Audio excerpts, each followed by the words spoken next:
અત્યારે એક ભયંકર રોગે ભરડો લીધો છે. એમાં છેલ્લા 20 વર્ષમાં કેન્સરના કેસીસ બહુ વધે છે. તમારે નક્કી કરવું પડશે કે મારે આને નોતરવું નથી. તમારામાંથી ઘણા બધા 2 હાથ પોળા કરીને કેન્સરને ક્યારે જલ્દી આવે ભેટીને મારા ઘરમાં એને બેસાડું એની માટેની તમારી પૂર્ણ તૈયારીઓ છે. ખબર તમને?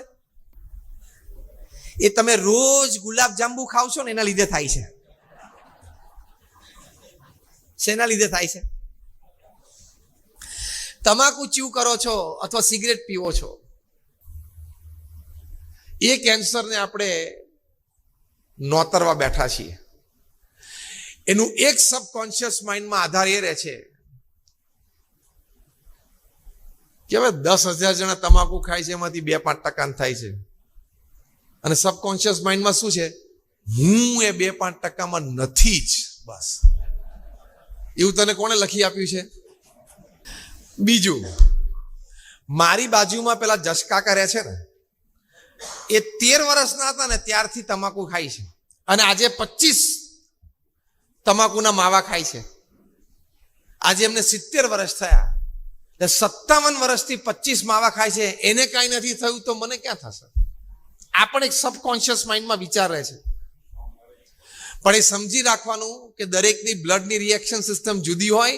50 વર્ષ સુધી રોજના 50 માવા ખાતા હોય તો ન પણ થાય, અને તમે 2 માવા ખાતા હોય તો 5 વર્ષે લાગી પણ જાય. આ રેન્જ છે આખી મોટી. હવે એ રેન્જમાં તમે ક્યાં છો કેવી રીતે ખબર પડશે? એક સાચો બનેલો પ્રસંગ તમને વર્ણવું. ઘણા વર્ષો પહેલા રાજકોટની વાત છે. એક બહુ જ સારું ધનાઢ્ય પરિવાર, સત્સંગ સાથે પણ સારી રીતે જોડાયેલું. એમાં એક વ્યક્તિ 30 વર્ષની એમની ઉંમર, તમાકુની આદત, દિવસમાં 5-7-10 મસાલા ખાતા હશે. અમે સંતો એમને વાત કરી, એમના પરિવારજનો, એમના મોટા ભાઈ, એમના પિતાશ્રી, બધા એમને વાત કરી, પણ એ મૂકે નહીં. બધાએ કીધું કોઈક દિવસ કેન્સર થઈ જશે ને તો રોતા પણ નહીં આવડે.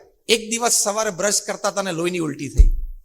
ગભરાઈ ગયા, તાત્કાલિક ડોક્ટર પાસે ગયા. ફેમિલી ડોક્ટરે કીધું કે આ કંઈક સમથિંગ સિરિયસ, તમે ઓન્કોલોજીસ્ટ પાસે જાઓ. એટલે ઓન્કોલોજીસ્ટ એટલે કે કેન્સર સ્પેશિયાલિસ્ટ પાસે ગયા. એમને કીધું કે કેન્સર લાગે છે, તમે તાત્કાલિક મુંબઈ જાઓ. ત્યાંથી ફ્લાઇટ લઈને મુંબઈ ગયા અને ત્યાં ડિટેલ રિપોર્ટ કઢાવ્યા તો કહ્યું કે અન્નનળીનું કેન્સર છે, 4th સ્ટેજમાં છે અને તમારી પાસે મહિનો છે મેક્સિમમ. 30 વર્ષની ઉંમર, 3 નાની દીકરીઓ. આ 1998ની સાલની વાત કરું છું. એ વખતે એમણે બોમ્બે હોસ્પિટલમાં ઓન્કોલોજીસ્ટના ટેબલ ઉપર 25 લાખ રૂપિયા કેશ મૂક્યા કે ડોક્ટર આ મારા તરફથી તમને ભેટ. હવે તમે વ્યવસ્થાઓ શરૂ કરો. ચાર્ટર્ડ ફ્લાઇટમાં ડોક્ટરોને લંડનથી બોલાવવા હોય, મારે ચાર્ટર્ડ ફ્લાઇટમાં જવાનું હોય, જે કરો એ મને બચાવો. ત્યારે ડોક્ટરે 25 લાખ રૂપિયા કેશ એમના હાથમાં પાછા આપી દીધા કે તમારી પાસે મહિનો છે, દુનિયાનો કોઈ ડોક્ટર તમને બચાવી નહીં શકે, આનું કંઈક દાન પૂન કરી લેવું હોય તો કરી લેજો. એ પાછા રાજકોટ આવ્યા ત્યારે ઘરે દિવાલ સાથે માથા પછાડતા હતા. એમના પરિવારજનો, એમના મોટા ભાઈને, એ લોકોએ અમને સંતોને ફોન કર્યો. અમે સંતો ગયા. અમને જોઈને એમને માથા પછાડ્યા, દિવાલ સાથે અમે માન પકડી રાખ્યા કે સ્વામી, મેં મારી જિંદગી કેવી ખોઈ નાખી.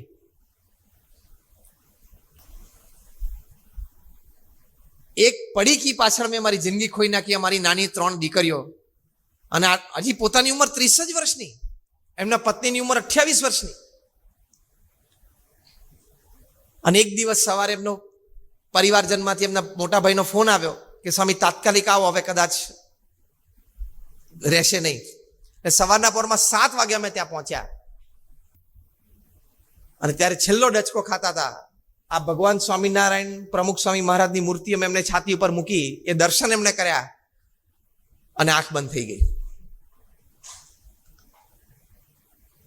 એટલે તમારે એવું માની નહીં લેવાનું કે મને નહીં થાય.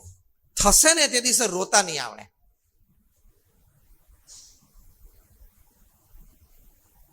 તમે જે તમાકુ ખાવ છો અથવા સિગરેટ પીવો છો, સિગરેટ માટે એવું કહેવાય છે, a cigar is fire at one end and a fool at the other. સિગરેટની એક છેડે અગ્નિ હોય છે અને બીજા છેડે કોણ હોય છે? મૂર્ખ, ફૂલ.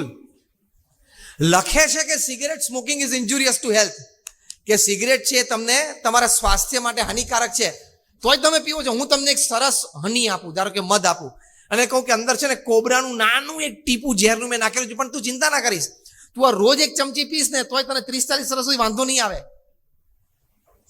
તોય તમે એ મધ પીવો. તો આ એ જ લખેલું છે. એટલે જે સિગરેટ પીવે છે ને તમાકુ ખાય છે એના જેવો પૃથ્વી ઉપર કોઈ મૂર્ખ માણસ નહીં.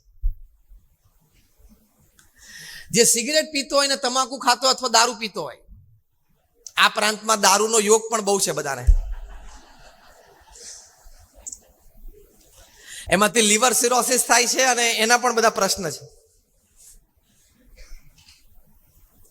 તમારામાંથી જે સિગરેટ પીવે છે અથવા તમાકુ ખાય છે અથવા દારૂ પીવે છે એની ઉપર મારે એક આરોપ નાખવો છે. હવે તમારે બધાની પરવાનગી હોય તો એક આરોપ નાખવું, બોલો, હાથ ઊંચો કરીને મને પરવાનગી આપો. એક આક્ષેપ નાખવો છે.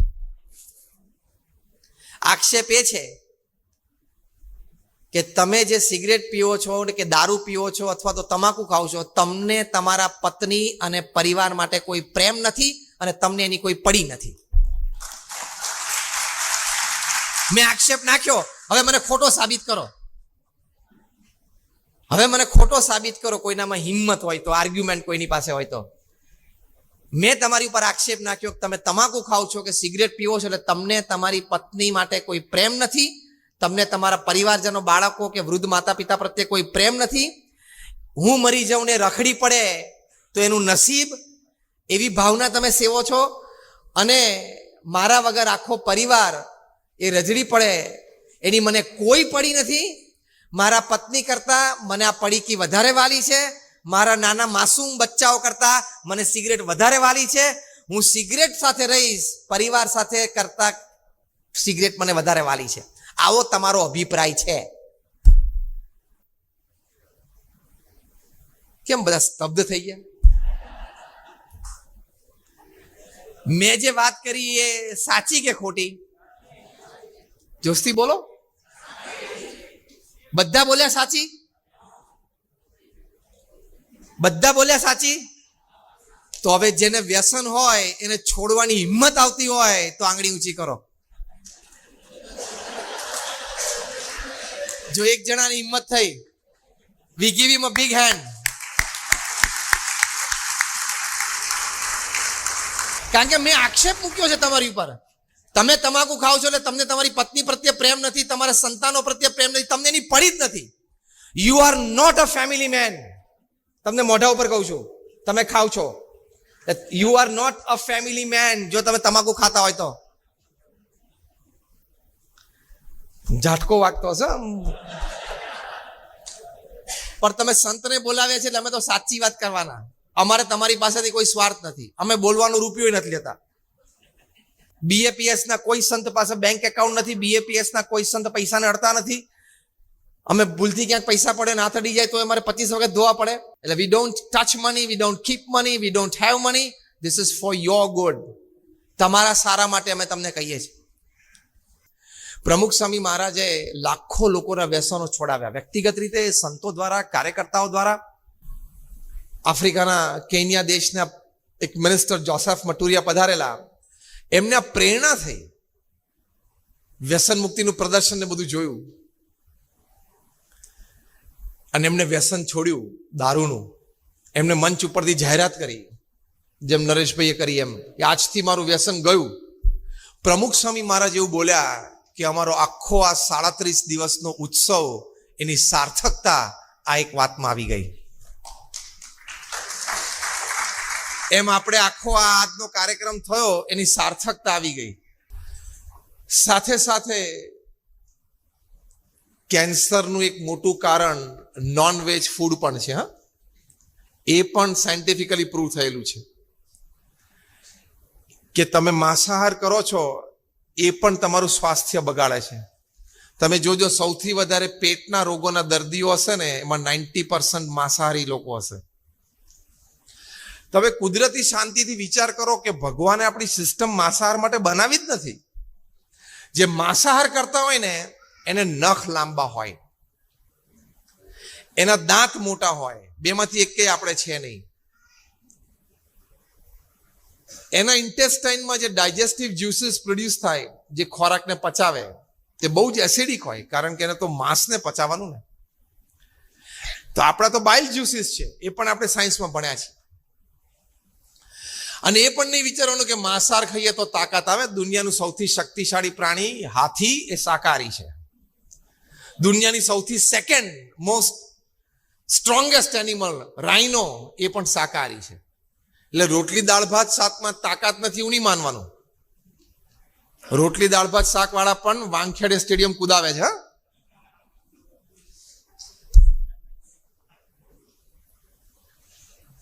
એટલે vegetarianism should be a way of life. વેજીટેરિયનિઝમથી સાત્વિક મતિ રહે છે. વેજીટેરિયનિઝમથી સાત્વિક બુદ્ધિ રહે છે. વેજીટેરિયનિઝમથી સાત્વિક વિચારધારા રહે છે. તમને સેવાની ભાવના રહે, મદદ કરવાની ભાવના રહે. આ બધી જ વાત એ શાકાહારી ભોજનમાં એની સાત્વિકતામાં રહેલી છે. એટલે આજે આજના પ્રસંગે એ પણ અપીલ કરવાની તમને બધાને કે તમારે માંસાહાર કોઈ કરતા હોય તો એ પણ તમે છોડજો. તમે એની ચિંતા નહીં કરતા કે બધા જો શાકાહારી થઈ જાય તો પૃથ્વી ઉપર ક્યાં એટલું બધું અનાજ છે. એટલી લાંબી તમારે અહીંયા ચીખલીમાં બેઠા બેઠા તારે ચિંતા કરવાની નથી.